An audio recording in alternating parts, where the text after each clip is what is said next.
One of the reasons I enjoy doing this podcast is that I get to speak with individuals who inspire me, both professionally as well as personally. And our guest today is no exception. There are very few circles which require an introduction, but today I feel it's necessary because it's special for me. He's the NFL all time leading rusher, a 3 time Super Bowl champion, a member of the NFL Hall of Fame, won the third season of Dancing with the Stars.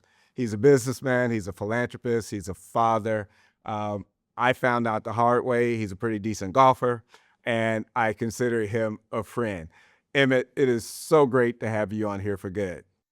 Dennis, it's an honor, and I appreciate you inviting me onto the podcast, especially something like this here for good.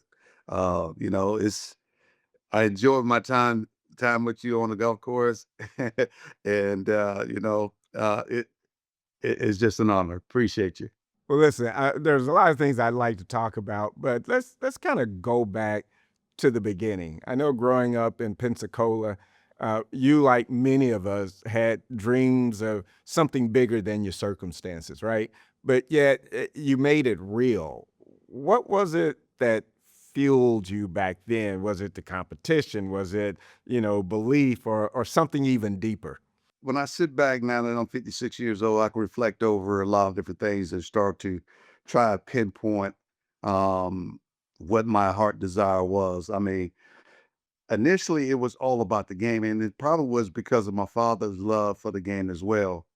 And as a kid, being the oldest boy, being named after your father, and watching football with your dad and his friends, you see all the excitement in the room, and you're like, yeah, okay, this is what makes family excited. And as a young kid, you're very impressionable that way.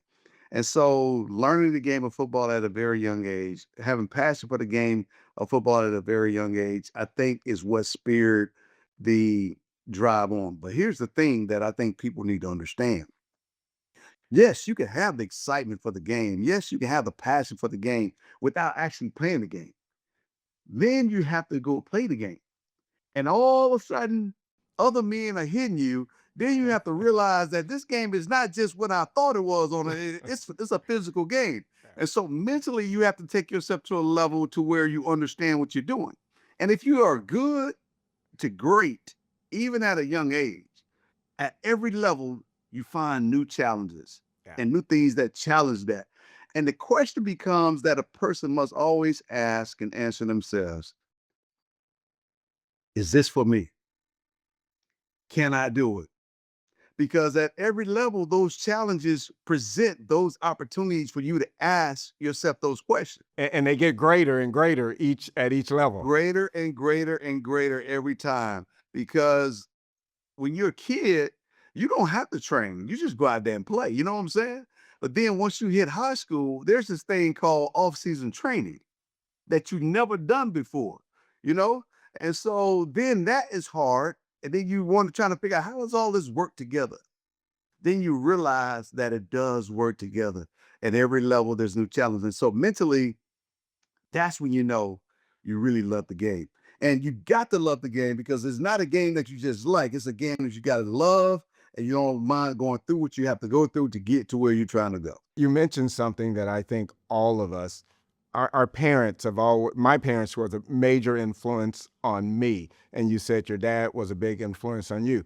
But at some point, did you have a particular coach early on in your sort of life that really had an influence and sort of inspired you? My mom loved the game of football as well. I just spoke about my dad sitting there with his friends, but my mom was a big time football fan, big time. I ran because of her. I ran because of the love and the passion she had for the game as much. My father never really wanted us to play football.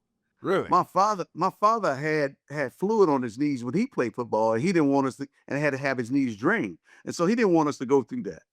And so, but my mom actually took us unbeknownst to my father to go sign up to play football at the Salvation Army, and so that's how I got started in the game. But along the way, you talk about people that had significant impact on my life, coaches. Eugene Warren um, converted me from a quarterback to a running back. because he saw how well I ran with the football.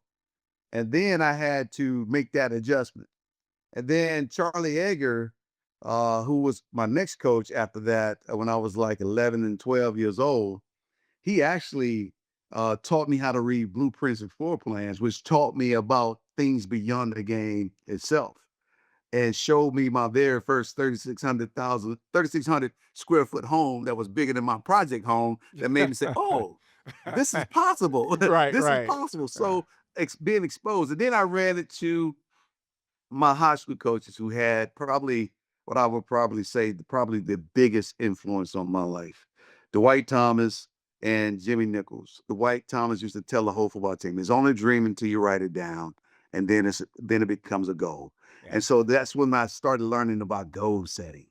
And then Jimmy Nichols, who was our offensive coordinator, um, he he taught me a very valuable lesson about protecting the football and humility at the same time.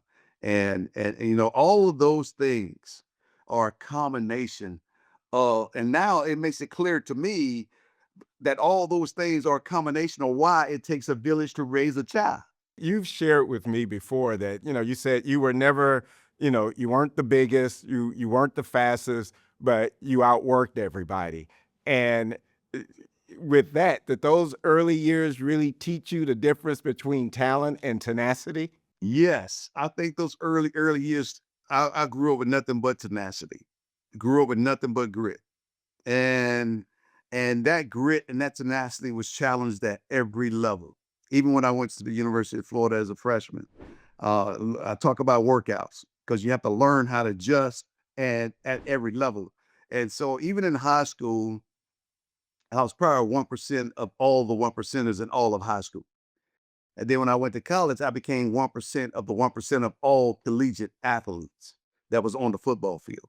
And then I had to earn the right through that whole college season to become 1% of the one percenters to make it to the National Football League or even which get which is drafted, rare air, right? I mean, which is it's rare already. And yeah. then I had to become 1% of the one percenters to become a Super Bowl champion and an all-time leading rusher and lead the league in rushing and become an MVP. And then you have to become 1% of the one percenters to become a Hall of Fame. So understanding tenacity plays a significant role in the process, but also I'm not going to discount the mental toughness and the mental fortitude that's required to go through all of that and to have the humility to be able to receive coaching no matter how good you are. So that's what I was about to ask you. As you mentioned all those things, I'm thinking, okay, you've gone through those defining moments, high stake moments, Super Bowl moments that you just mentioned, record breaking moments, all on a national stage with the attention in every aspect of everything that you do. When you look back on that, are there moments that still sort of captivates you? Did you learn anything about Emmett in those particular moments? Yeah, there's a number of moments. Moments that stand out the most are moments of losses. We lost the game my senior year in high school to Pensacola High School. We lost one game, and we was rated number one in the nation at the time for about 8 weeks. And we lost that one game, and we did not make the playoff my senior year. And I was so disappointed. And so I had to learn that no matter how hard you work, things happen. No matter what you do, no matter how hard you train, disappointments come. And you have to learn how to overcome those disappointments. But those things are also fuels to continue to keep you surging forward to where you have to go. And those are things that you remember quite quite naturally. Lost in the NFC Championship game against San Fran in 1994-95 I watched that was game. a yeah, it was a heartbreaking moment. It was a heartbreaking moment, but it was one of those things where you learn through that loss that after coming off of back-to-back Super Bowl seasons and having Jimmy not as our head coach, we had to learn to mature to take what was already the foundation of what Jimmy built and take it with us. Even though our coach is not with us, he taught us and left us some very valuable lessons that we need to hold on to and take them with us and translate that into us taking control of our destiny and us running together and us rolling together and focusing on what we need to focus on, because that year was full of distractions. You're talking about learning, you're talking about, discovering things throughout your life. And so I have to think that you sort of pushed yourself, going back now to Dancing with the Stars. That had to be outside of sort of your comfort zone. What was it that made you say, okay, I'm going to push myself to do something a little different? What made you take that quantum leap? Or is there something about you we didn't know that was sort of that hidden talent that you decided to showcase? Well, a combination of both. The real thing that that propelled me to really go onto the show was after Jerry Rice did it. Of course, I saw Van Holyfield in season one. I was asked to do it in season one, and I didn't do it. I was asked to do it in season two, and I turned it down again. But then when Van Holyfield did it and Jerry Rice did it, got a chance to watch both of those athletes get on the dance floor and showcase what they were capable of doing. And I felt in my heart, no disrespect to either one of them, I felt in my heart that I cannot dance both of them. Now, mind you, I have never did Dance with the Stars before. Any kind of ballroom dancing. I can groove, I can move. I have, just say I have some talent within this body. And At least, so at least in your own mind, right? You in my told yourself, own I mind, in my got this, own I mind, could do in my this. own mind, Right. in my own mind. So I had to go through, and you're right, it really was something that I had to challenge myself mentally. The thing that, people helped me with, especially family members, they said, just go have fun. Just relax and go have fun. And coming out of sports and being in a rigid system and being so intense, I had to learn how to let some of that stuff go and enjoy this moment. So the balance between being focused for many, many years and being intense for many, many years and being driven that way for many, many years, I had to relax in order for my body to just to say, ooh, let yourself go. Don't take yourself so serious. Enjoy the moment. But don't forget the fundamentals that got you the championships and the level that you are at. Those things translate into the ballroom, the practice, the focus, the work ethic, the commitment, the dedication, the drive, all of that, the determination. But have fun doing it. Relax and just allow your personality to come out, boy. And once I got to that place, It came I was out. good. I was good. it, I it was good. definitely came out. Many athletes give back, but a few are as hands-on as I've seen you. Um, is there a particular story that sort of you carry with you, either some young person's journey that you've been a part of, or something that really compels you and reminds you of why we do what we do? My grandfather worked at Armstrong, so he worked shift yard. My dad worked for the city and he drove the city bus. So he would have to get up early, sometimes at 4 or 5 o'clock in the morning, head in. And my grandfather would work sometimes 11 to 7 at night. My grandmother, she was confined to a wheelchair and she was a paraplegic probably as long as I can remember. I think I may have been started around 8 years old, 9. And so I was left with the responsibility of staying at my grandfather's and my grandparents' house with her in the middle of the night and giving her water, turning over on the other side. I mean, I was a caretaker before I even knew what caretakers were. That was a tremendous responsibility for someone of that age. Yes, yes. And so I didn't realize the impact that experience would have on me. My mom also shared with me when I was young that she saw that, son, you like you're headed in a place that you can go places with this sport. Never forget where you come from, and always reach back and help someone with a helping hand or that may be in need. And that never left me neither. And I think that's those two things were two of the fundamental things that reminded me to whom much is given, much is required. And that part just stays with me. And then working at Magnolia Nursing Home when I was like 12 years old, 13 years old for the summer, doing janitorial work, mopping floors, cutting the grass, trimming the hedges, walking the elderly around, taking care of folks. That reminded me of whom much is given, much is required. You know, it's interesting because a lot of people see the Emmitt today and don't realize those lessons learned early in life by doing some of those things that really gave you an understanding of humility, you know, and what was important. You picked that up early on and it stuck with you.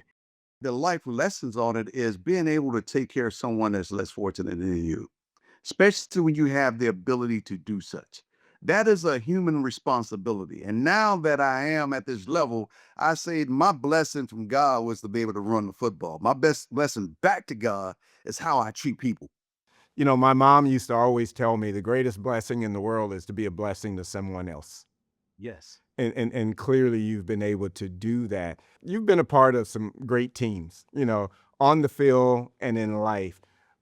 Is there anything you really learned in the locker room that has sort of shaped how you build teams in business? Now, you and I have talked many times, and I know you have a array of things that you're involved in, be it building clinics and shopping malls. You're involved in renewable energy. I mean, you Yeah. have your hands in many different things, but at the end of the day, you still have to build teams.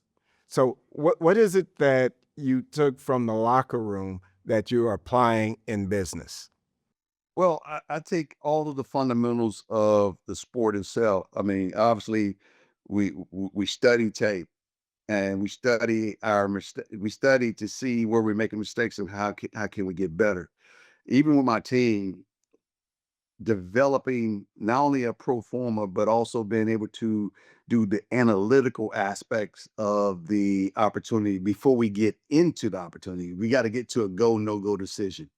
And once we do all the analytics or the due diligence phase of everything, we, as a team, bringing in the architects, bringing in and getting architecture costs, bringing in the construction team to get construction costs, all of those as close as we possibly can.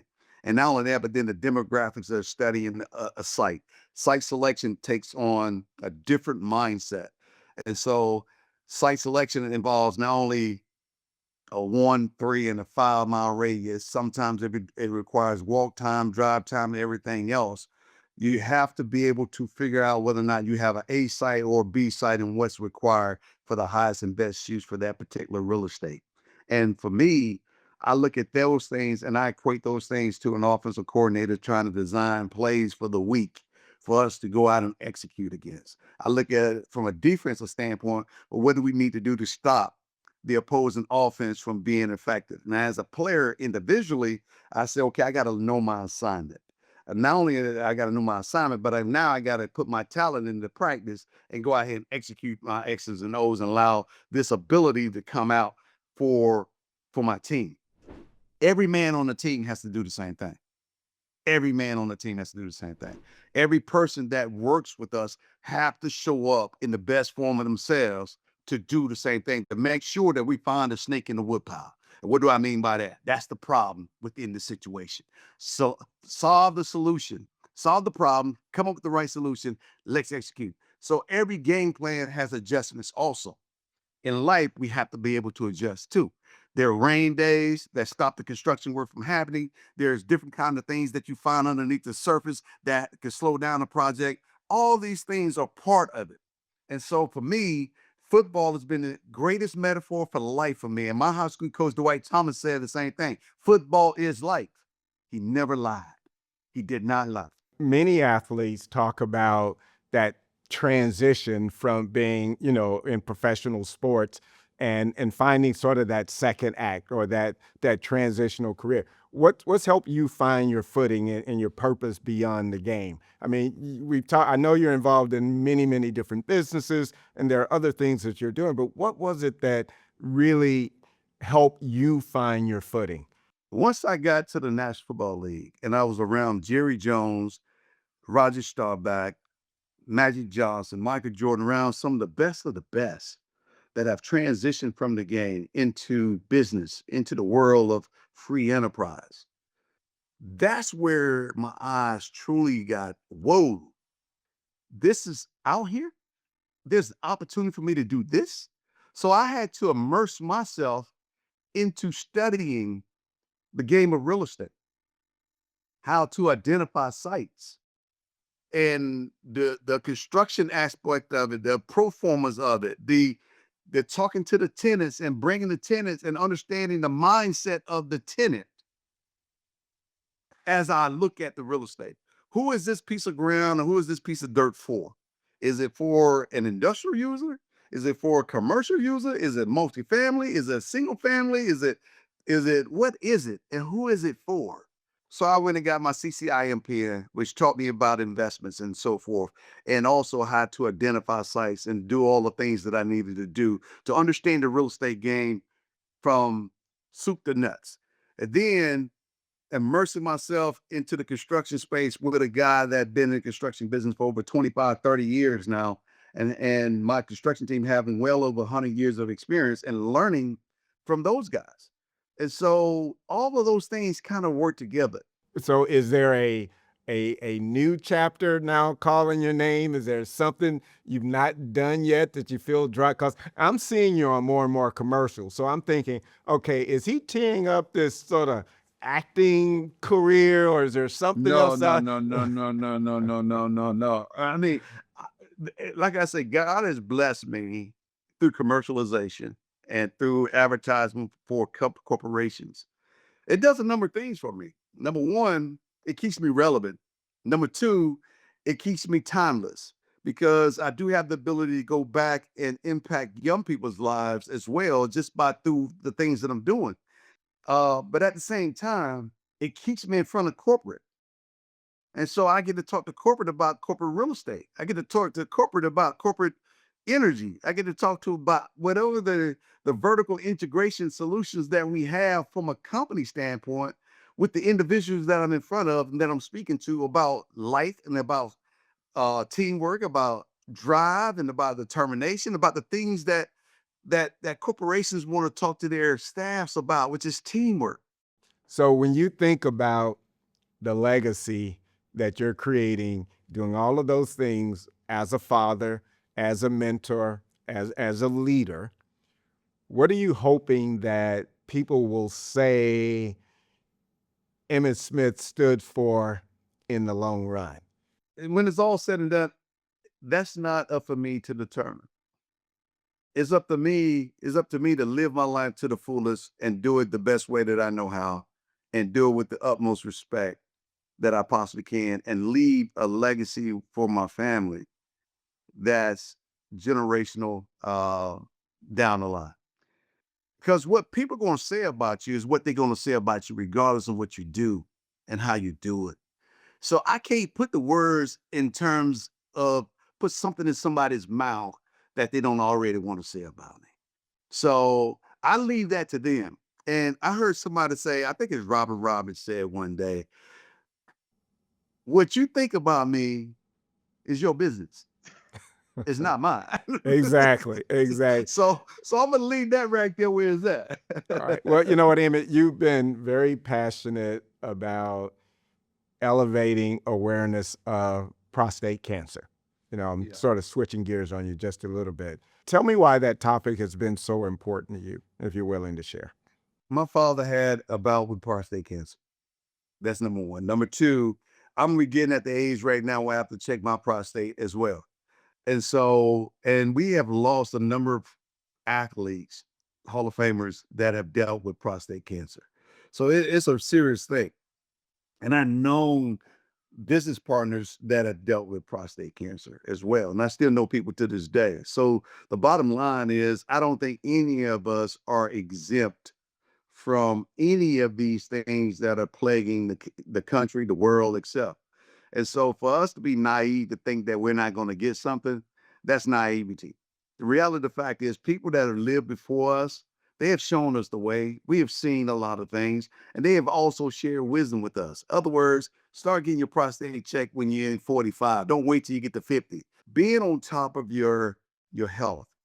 You only got one body, one mind, one heart, and you only got one life to live. And if you take care of it, it will take care of you. I'm a firm believer of that. And that's what football was. If I took care of my body and I recovered and I ate right and I got the proper rest and I did all the things to get onto the football field, why should I not do all the right things to stay up and stay healthy in life? I think you and I have a responsibility as two individuals that have a platform to be able to articulate that and to encourage others to take care of themselves. I think we have a responsibility to do that. So I have two final questions for you. One, there are a number of elite athletes like yourself that was in the NFL that have retired and retired with impeccable reputations. Is there not an opportunity somewhere, or does the league not have a program where they take individuals like yourself and either use you as an ambassador to help, further the work of the NFL, or somehow that you can? I just see so many guys that have done some phenomenal things. And unfortunately, sometimes the media highlight those that took the other route. And so, is there not a program within the NFL where they tap into individuals such as yourself to help really elevate the league and some of the good that the league is doing? I was just in the league's office about 2 weeks ago, and we talked about some of those things. And matter of fact, we were talking about mental health at the time. And so, and how I might be able to help and what ways I might be able to help. So when you start looking at my life, there's only so many hours in the day. And you start talking about commercialization, whether it's Depends, whether it's Tableau, whether it's Narcan nasal spray, whether it's Old Spice or whatever commercial that I'm working, commercialization that I'm doing, whether it's the speaking engagement platform that I actually have, and let alone all the other things that I'm doing from a business standpoint, development, construction, and all those things. Then I got family. And, Then and I you got got and you got friends like me that coerce you into being on their podcast. exactly. I got all of those things. And so at the end of the day, this is what Jordan said to me. Jordan said to me one time, he said, because I asked for a meeting with Michael Jordan. And I got the chance to spend about an hour and a half to 2 hours with Michael Jordan. An hour and a half to 2 hours with the GOAT and ask questions. And we talked about everything under the sun, business, sports, etc., mindset, everything else. And then finally I asked the question. I said, Mike, why don't many people do this? Why don't many athletes do this? Why don't we come together and do he said, well, E, look what you did. You reached out to me because you wanted to gain some knowledge. You wanted to sit down and you wanted to talk business. Not many athletes do that. A lot of us don't reach out for help. A lot of us don't reach out for wisdom. That becomes part of the question. Whether I'm available or not depends on who wants to reach out and who wants to talk. If Saquon Barkley wants to reach out and talk to me about something, you bet your bottom dollar I'm gonna pick up the phone. If Derrick Henry reach out and want to talk to me about something, you bet your bottom dollar. Ezekiel Elliott did the same thing. Dak Prescott did the same thing. Dak Prescott sent flowers, flowers to my mother's funeral. And I had just met him, just the thought. And so I'm indebted to that man and want to see him be successful.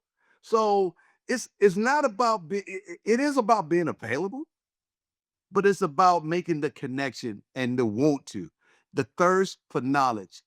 I sought knowledge from Magic, Michael, Jerry Jones, Roger Staubach, Dave Bean, many others, including yourself as a CEO of a health system, including yourself, seeking knowledge and understanding how to humble yourself so you can ask the question and never being afraid to ask the question. And I appreciate that because, yeah, you and I had a natural connection. And, me being able to, I see you as a GOAT. And I've been fortunate to have a similar conversation with Michael Jordan myself. And so there's always something to be gained by talking with someone that has been all in on whatever it is that they're doing. So my last question, and I ask this of all of my guests, what would your 18-year-old self think about Emmitt Smith or who you have become?